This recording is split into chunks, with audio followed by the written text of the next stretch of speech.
I feel like we're starting to have a bit of cell phone blindness, like it's coming, you know?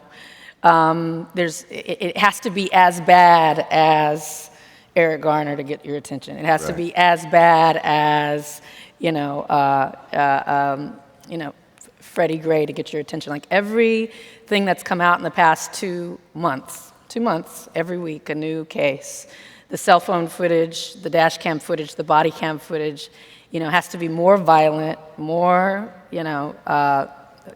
crass, more,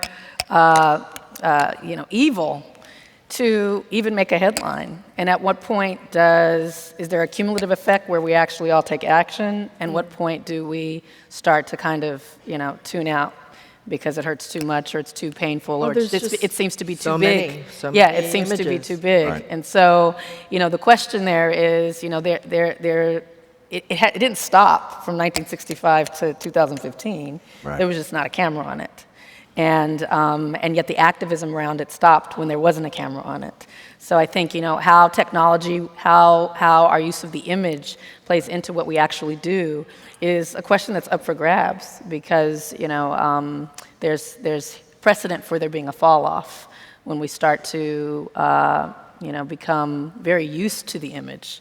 And unfortunately, these images are so horrific that people are more apt to turn away than to lean into it. Yeah, but I think that the more, in a weird way, tweeting is fleeting. It's just like sometimes like a flock of birds goes to this house, then it goes all over to this house, then it goes over to that house, then it goes, and then it's nowhere, and then we turn on Housewives. And it's just,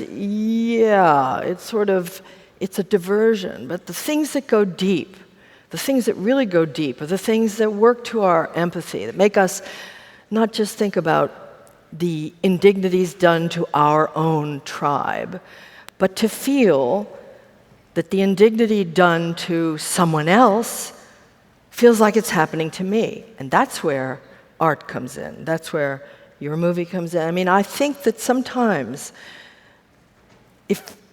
I remember when in the olden days, there was this thing called Roots, and it was on television, and it was the first time that many white people had been introduced to, or had been invited to feel what it would be like to be part of a black slave family.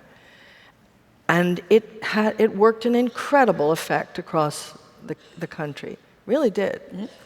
And similarly, I was in a thing called Holocaust, and I remember, sort of easy, effortless anti-Semitism of New Jersey, where we grew up. Mm.